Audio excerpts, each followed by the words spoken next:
The heat didn't just fall on Merrill Creek, it suffocated it.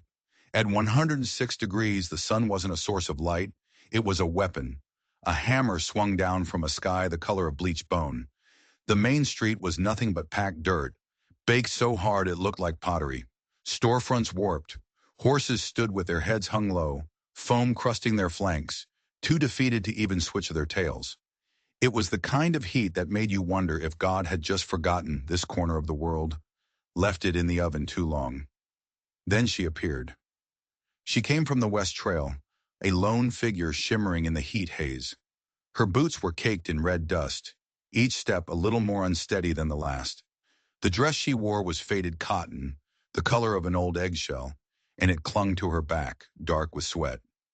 One hand was cradled protectively over the swell of her belly, high and taut.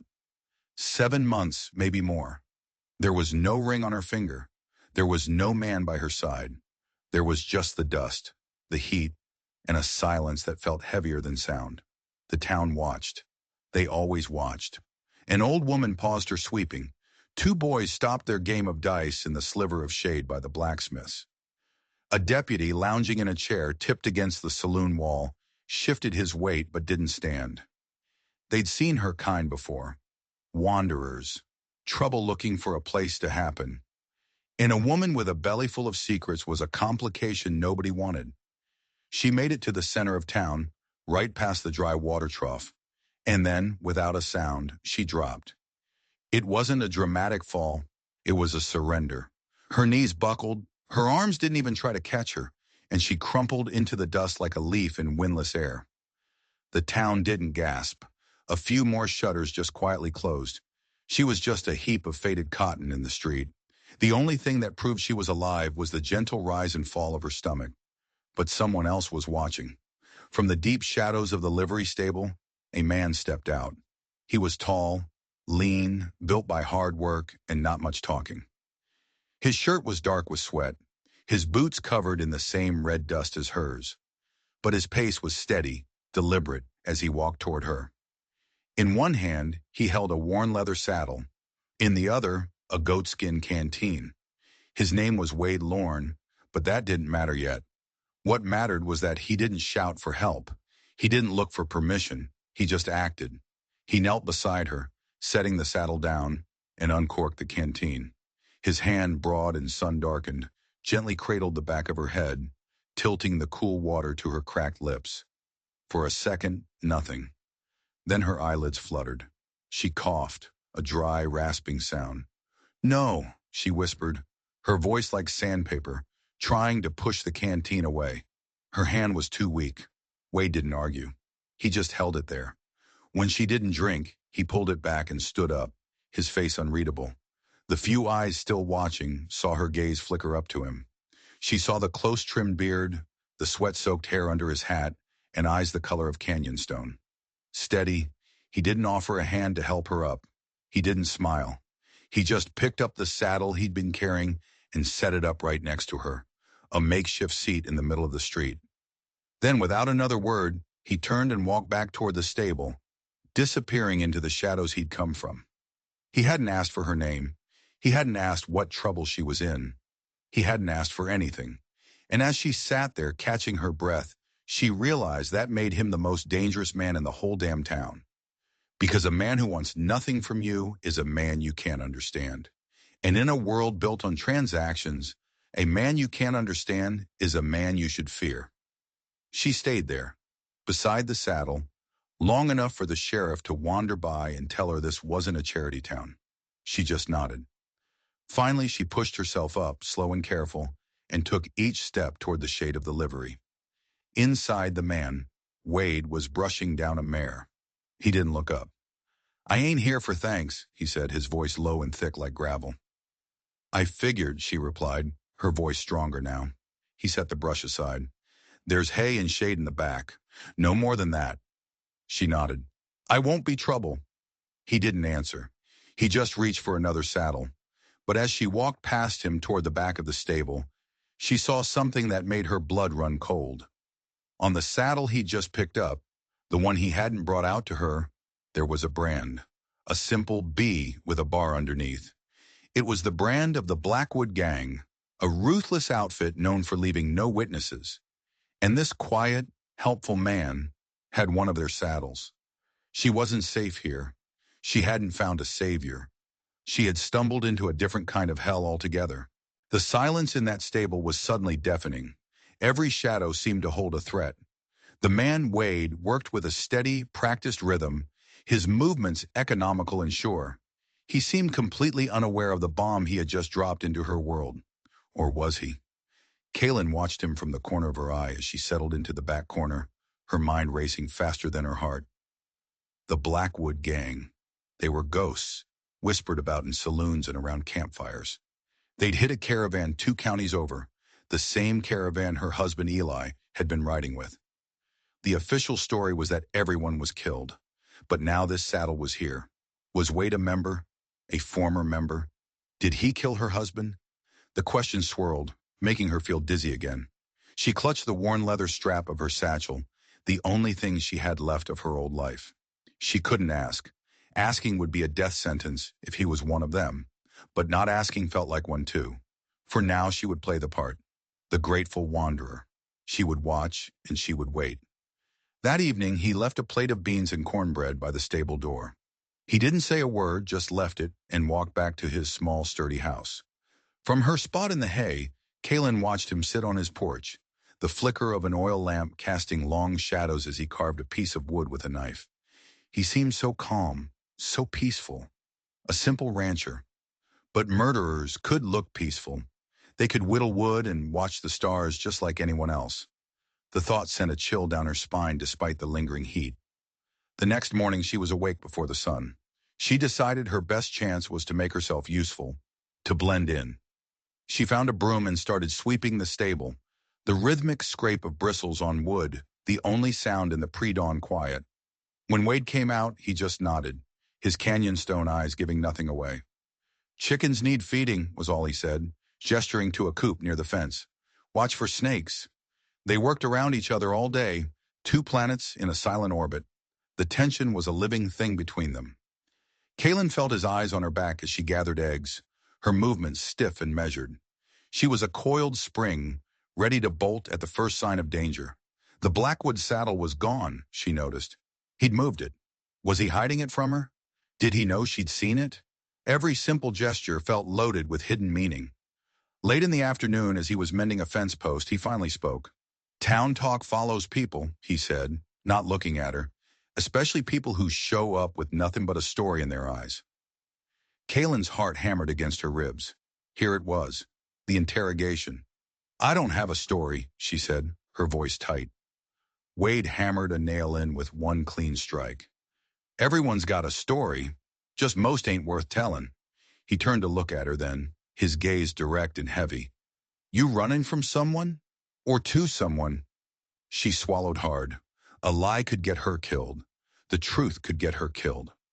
"I'm just tired of running," she said, the words tasting like ash in her mouth. It was the truest thing she could say. He stared at her for a long moment, his expression unreadable. Then he gave a short, single nod. "Rest, then." He turned back to his fence. The conversation over as abruptly as it began.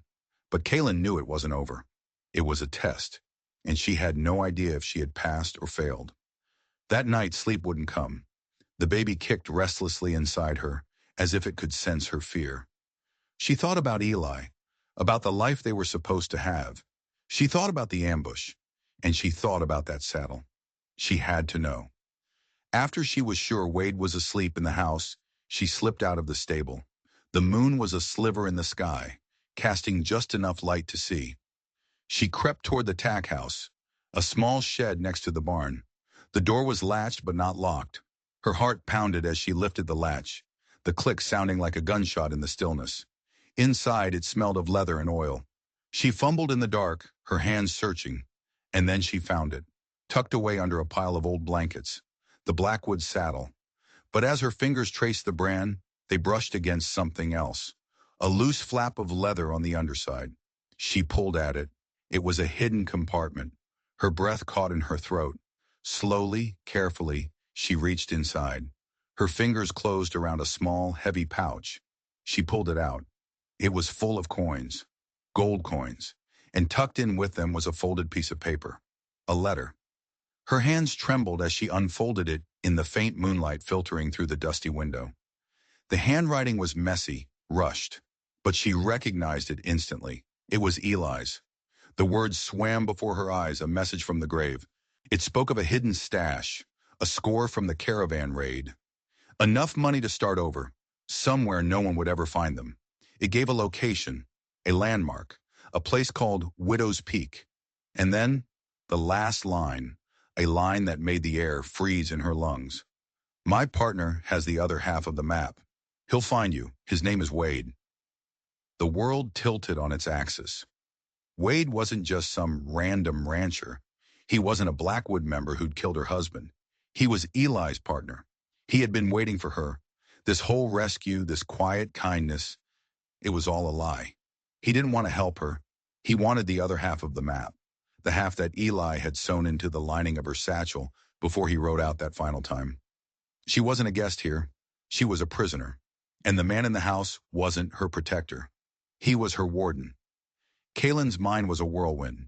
She shoved the letter and the gold back into the hidden compartment, placed the saddle exactly as she'd found it, and slipped back to the stable, her body moving on pure adrenaline. She lay in the hay, her heart a wild drum against her ribs, staring into the darkness. Everything was a lie. Wade's quiet demeanor, his supposed kindness in town, the food, the shelter, it was all a calculated act to gain her trust. He was waiting for her to reveal the location of her half of the map. Her hand instinctively went to her satchel, where the small cloth-backed map was carefully hidden. Eli had told her it was insurance, a way to find him if they were ever separated. Now she realized it was a death warrant. Wade was playing a long game. He hadn't threatened her, hadn't even hinted at it.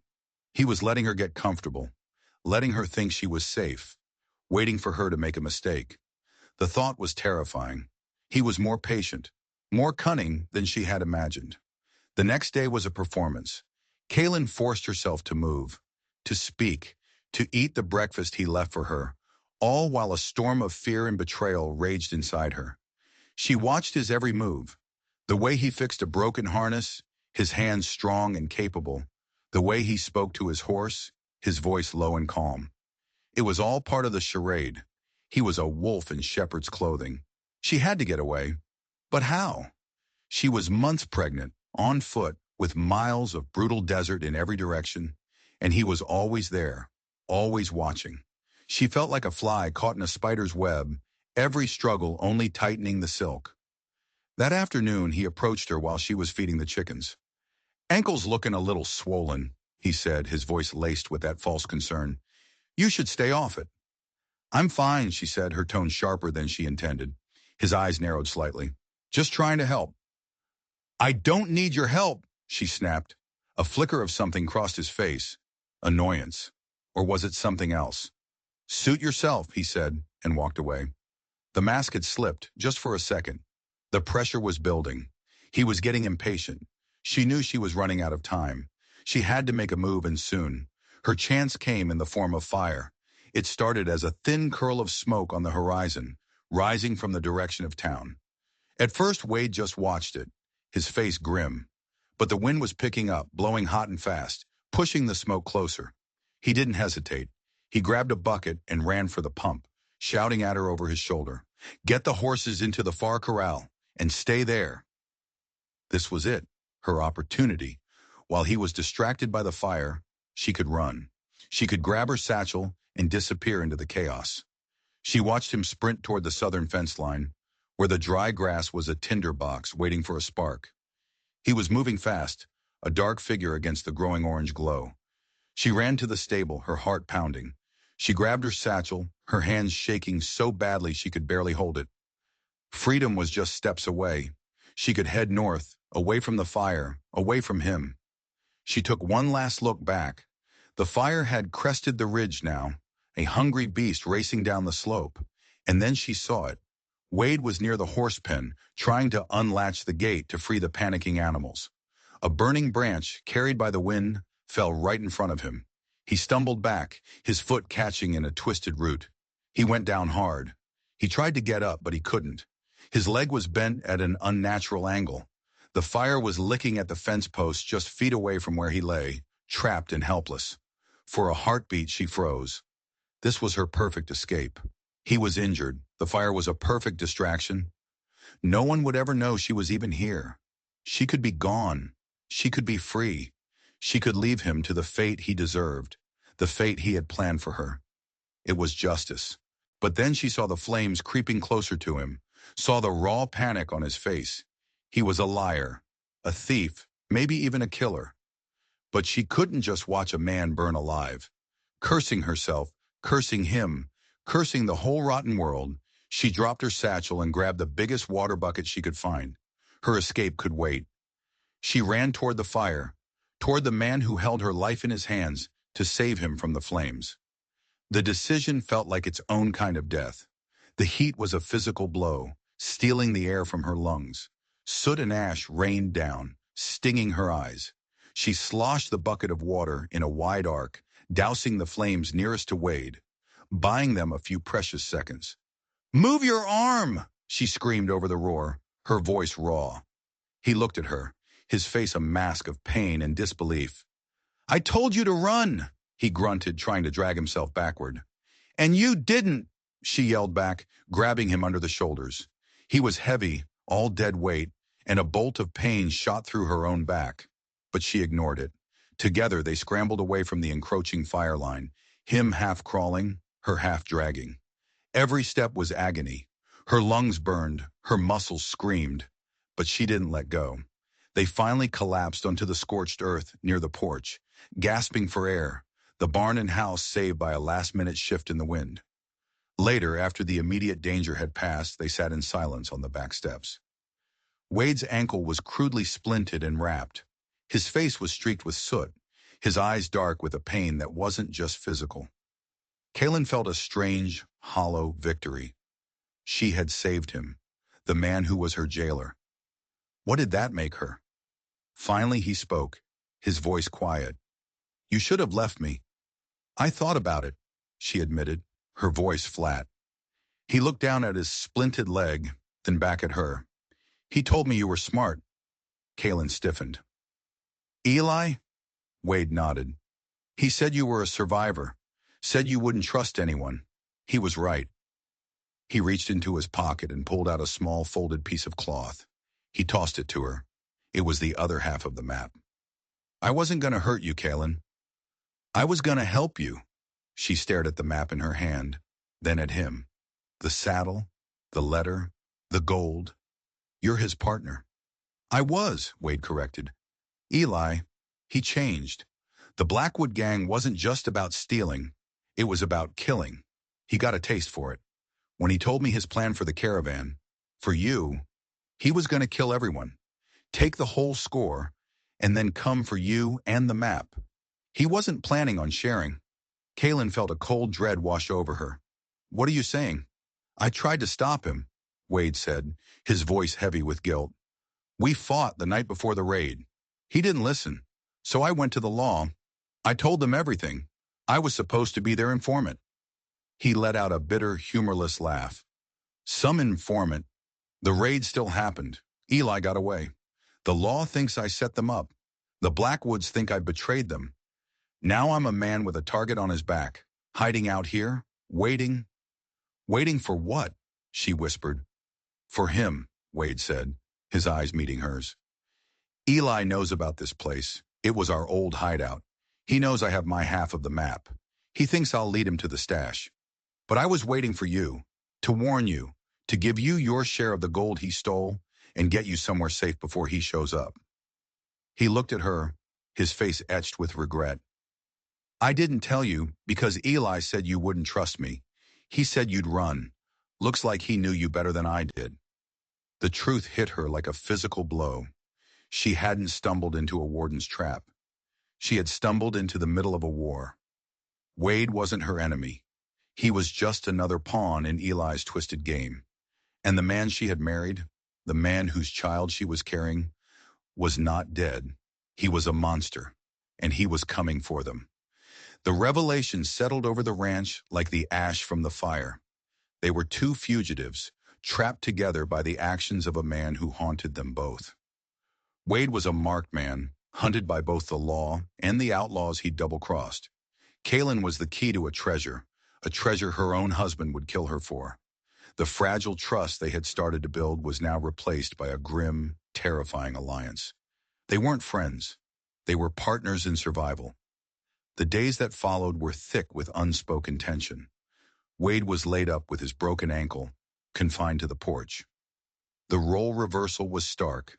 Now Kaylin was the one working, tending to the ranch, bringing him food, changing the dressing on his injury. She did it with a numb efficiency, her mind constantly turning over their situation. Eli was coming. It wasn't a question of if, but when. One evening, as she brought him a plate of food, he stopped her. "We need a plan," he said, his voice low. "I have a plan," she replied, not looking at him. "I'm going to take a horse and ride north as soon as you can stand." "He'll expect that," Wade said. "Eli's not a fool. He knows every trail out of this valley. He'll have them watched. You won't make it 5 miles. "So what do we do?" she asked, a note of desperation creeping into her voice. "We just sit here and wait for him to kill us?" "No," Wade said, his eyes hard as flint. "We don't wait. We prepare."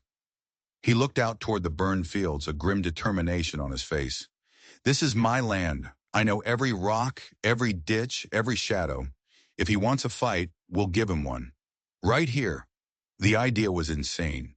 2 people, one of them a pregnant woman and the other a crippled man, against Eli and whoever he brought with him.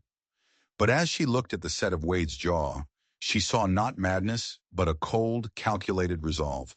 For the first time, she saw the man who had been brave enough to stand up to the Blackwood gang. So they began. Under Wade's direction, Kaylin worked from sunup to sundown. She dragged fallen timber and rocks to reinforce the fence lines, creating makeshift barricades. She helped him sight lines from the porch to the barn, from the barn to the well, identifying kill zones and blind spots. He taught her how to load and fire his rifle, her hands clumsy at first, but growing steadier with each practice shot. The recoil bruised her shoulder, but the feeling of power it gave her was a small comfort against the rising tide of fear. They became a team, their conversations short, practical, and focused entirely on the coming storm. They talked about ammunition, water supplies, and escape routes. The personal walls between them remained, but a new kind of intimacy grew in the shared space of their grim task.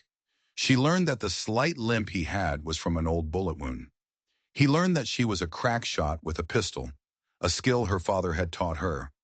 They were 2 broken pieces, fitting together out of necessity. One night, as a storm brewed on the horizon, mirroring the one in their lives, she found him on the porch, staring out at the flashes of lightning. "Why are you doing this?" she asked, her voice barely a whisper. "You could have just given me the map and let me go." Wade didn't look at her.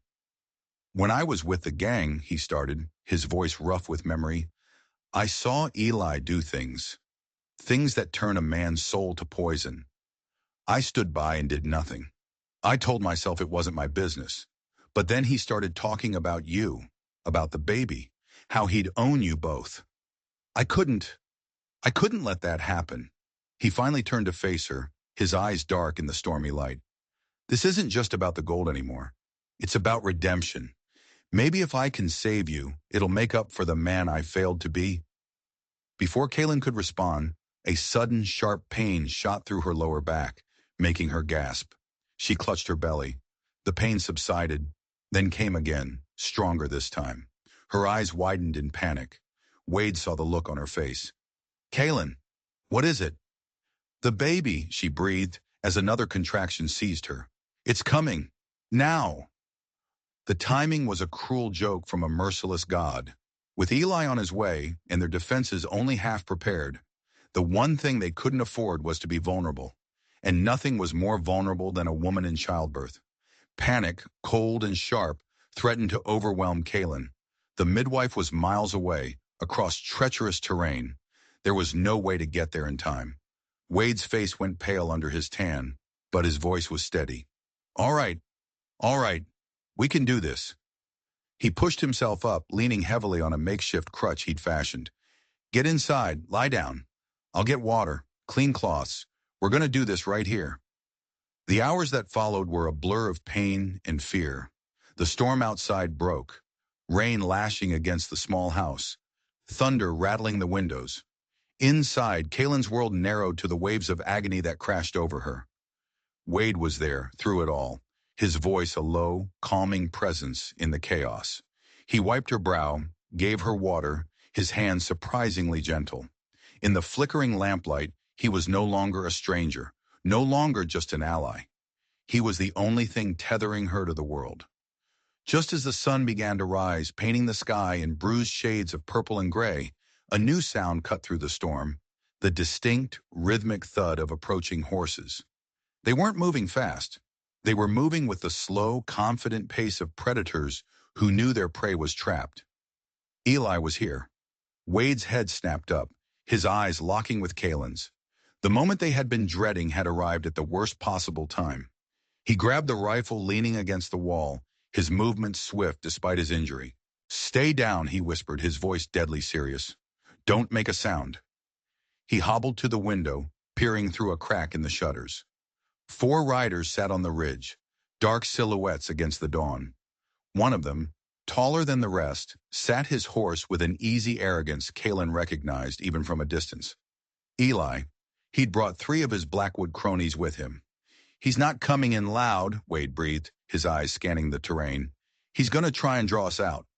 As if on cue, a voice called out, lazy and familiar. "Wade, my old friend, I know you're in there. I just want to talk." Kaylin flinched at the sound of her husband's voice. It was the same voice that had once whispered promises to her. Now it was a harbinger of death. Another contraction hit her, harder than any before, and she couldn't stifle a cry of pain. Outside, Eli's head tilted.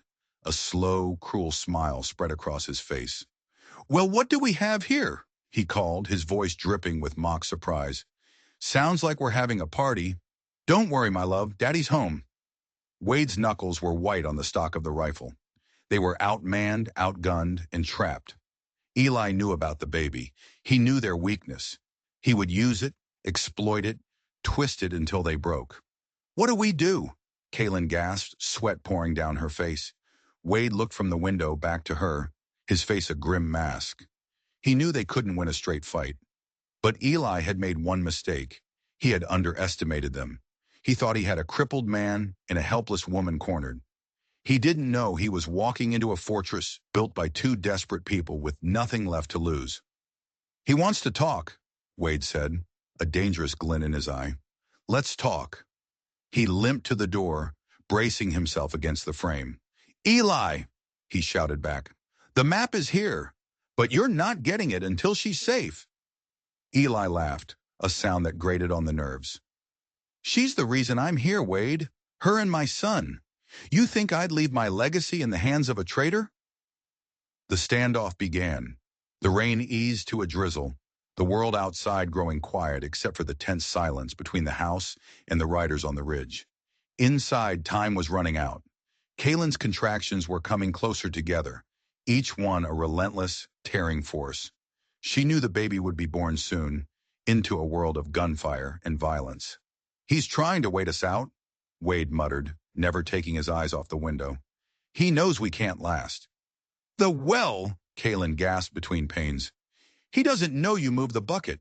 He thinks it's still on the west side of the house." It was a small detail, something they'd changed during their preparations, moving their main water source to a more defensible position. A plan began to form in Wade's eyes. It was a long shot, a desperate gamble, but it was the only one they had. "I'm going to draw their fire," he said. "When I do, I need you to do something for me. Can you still shoot?" She nodded, gritting her teeth against another wave of pain. "Good," he said. He explained the plan quickly, his voice low and urgent. It was insane. It would probably get them both killed. But it was better than waiting to be slaughtered. He took a deep breath. "Eli," he yelled, "you want the map? Come and get it." He kicked open the door and fired the rifle toward the ridge, the shot echoing through the valley. As expected, all 4 riders returned fire, bullets thudding into the thick wooden walls of the house. It was the distraction they needed. While the main volley of shots was focused on the front door, Kaylin crawled, dragging the pistol with her, to a small window on the west side of the house, the one overlooking the old well position. As Wade had predicted, Eli had sent one of his men to flank them, to sneak up on what he thought was their blind spot, their water source. The man was moving low and fast, thinking he was unseen. Kaylin rested the pistol on the windowsill, her hands shaking, her vision blurring with pain and sweat. She lined up the shot, just like her father had taught her.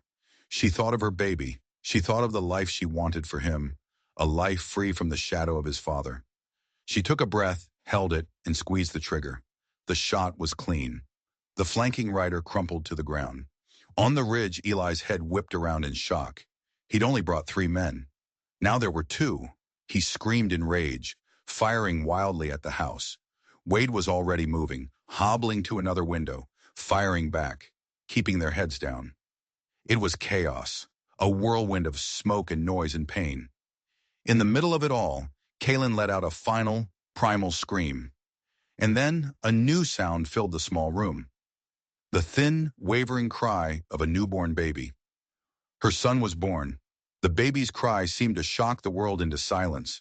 The gunfire outside stopped. For a long, breathless moment, the only sound was the rain and the tiny, defiant wail from inside the house. Kaylin, exhausted and trembling, pulled her son to her chest, tears of pain and relief and fierce, protective love streaming down her face. Wade limped over to her, his rifle still in hand, a look of awe on his face. "A boy," he whispered. "He's here," Kaylin sobbed softly.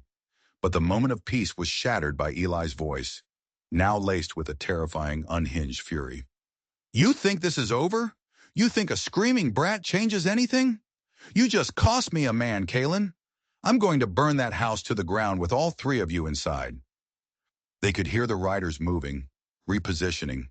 The siege wasn't over. It had just entered a deadlier phase. Wade knew they couldn't hold out for long. Their ammunition was low, and Eli was enraged. He looked at Kaylin, at the tiny, vulnerable life she held in her arms. Redemption. That's what he'd wanted. Now he knew what it would cost. "There's a loose floorboard," he said, his voice urgent, "under the bed. It leads to an old storm cellar. It's small, but it'll keep you safe. You have to take the boy and go. Now." "No," Kaylin said, her eyes wide. "I'm not leaving you." "You have to," he insisted, his gaze intense. "This was never about the gold. It was about getting you and him clear. Eli wants me, and he wants the map. I'm going to give him both." He pulled his half of the map from his pocket and pressed it into her hand, closing her fingers around it. "Don't let him find you. Ever." He didn't wait for an answer. He kissed her forehead, a brief, rough gesture that spoke volumes. Then he turned and limped back to the front of the house. "Eli!" he roared, kicking the door open again, exposing himself. "You want to fight? You got one!" He opened fire, a desperate one-man stand. Callan watched in horror, clutching her son. But she knew he was right. Her survival, her son's survival, was the only victory that mattered. With tears blurring her vision, she found the loose floorboard and descended into the damp, dark earth below, pulling the trapdoor shut just as she heard the sound of shattering glass from above, followed by the terrifying roar of flames. She huddled in the darkness of the cellar, the sounds of the battle above muffled and terrifying. She heard shouting, gunfire, the crackle of a rapidly spreading fire. She held her son close, trying to shield him from the horror, whispering promises she didn't know if she could keep. Time lost all meaning. It could have been minutes or hours. Then abruptly the sounds of fighting stopped. All she could hear was the fire, eating the house above her. An agonizing silence followed. Was Wade dead? Was Eli waiting for her to emerge? She stayed hidden, her heart pounding, until the roar of the fire began to die down, replaced by the groan of collapsing timbers. Finally, when she could bear the suspense no longer, she pushed open the trapdoor. The house was gone. What was left was a smoldering, blackened skeleton. And in the yard she saw them. 3 bodies, Eli and his 2 remaining men. And then she saw him. Wade was slumped against the well, alive, but barely. He was covered in soot and blood, a terrible burn wound on his arm, but he was breathing. He had done it. He had faced his demons and won. She ran to him, the baby held tight in one arm, He looked up as she approached, a weak, pained smile touching his lips. Knew you were a survivor, he rasped. In the days that followed, the world was remade. With Eli and his gang gone, the cloud of fear that had hung over them lifted. The house was a ruin, but they were alive. They lived in the stable, slowly, painfully, putting the pieces of their lives back together. Kaylin tended to Wade's wounds, her touch gentle, her silence filled with a gratitude that words couldn't express. Wade watched her with her son, a quiet wonder in his eyes. One morning she came out to find him sitting on a crate, staring at the sunrise. She handed him a cup of coffee. He took it, their fingers brushing. The map, both halves, lay on the crate between them. It leads to a fortune, she said softly. Enough to go anywhere, be anyone. Wade looked at the map, then at her and the sleeping baby in her arms. He picked up the two pieces of cloth and, without a word, tossed them into the embers of their morning cook fire. They watched as the edges curled, blackened, and turned to ash. Looks like we're already rich, he said, his voice low. Kaylin looked at him, at the sturdy barn, the quiet land, and her son, safe and sound. She looked at this man who had fought for them, who had chosen redemption over riches. And for the first time in a very long time, she felt the unmistakable, terrifying and beautiful feeling of being home. In a place and time where justice was often just the will of the man with the faster gun, the story of Wade and Kaylin is a stark reminder that true strength isn't about how you fight. It's about what you choose to fight for. This wasn't a story about a treasure map made of paper and ink. It was about two people navigating a map of their own pasts, marked with betrayal, regret, and loss, trying to find a path to a place called peace. Wade Lorne wasn't a hero in a shining white hat. He was a broken man, a man who had stood by and watched darkness fester. But when the moment came, he didn't just fight an outlaw, he fought the ghost of his own cowardice. He chose to make a stand, not for gold, but for a future he felt he didn't deserve, for a woman and a child who showed him that second chances are not given, they are earned. In that fire-torn yard, he didn't just defeat Eli, he defeated the man he used to be. And Kaylin, a woman who walked out of the desert with nothing but secrets and the weight of the world in her belly, found a strength she never knew she had. She wasn't a damsel waiting for rescue. When the time came, she picked up a gun. She faced down the monster she had once loved. She chose to trust a man who had every reason to be untrustworthy. Her journey wasn't across miles of desert. It was across the chasm of her own fear. Their story ends not with a chest of gold, but with something far more valuable, a quiet morning. The simple act of sharing a cup of coffee, of watching a sunrise without looking over your shoulder. By burning that map, they weren't destroying a fortune. They were declaring that the future they wanted wasn't buried in some hidden canyon. It was right there, in the ashes of their old lives, ready to be built from scratch. If you believe that the greatest treasures aren't dug from the ground, but are forged in the fires of loyalty and sacrifice, then you've found your camp here with us. We tell the stories that prove the human heart is the wildest frontier of all. There are more tales waiting just over the horizon, stories of redemption, revenge, and the hard-won peace that can only be found at the end of a long, dusty trail. So pull up a chair and settle in. And if you enjoyed this story, don't forget to like, subscribe, and hit that notification bell so you don't miss the next one. We'll be waiting for you.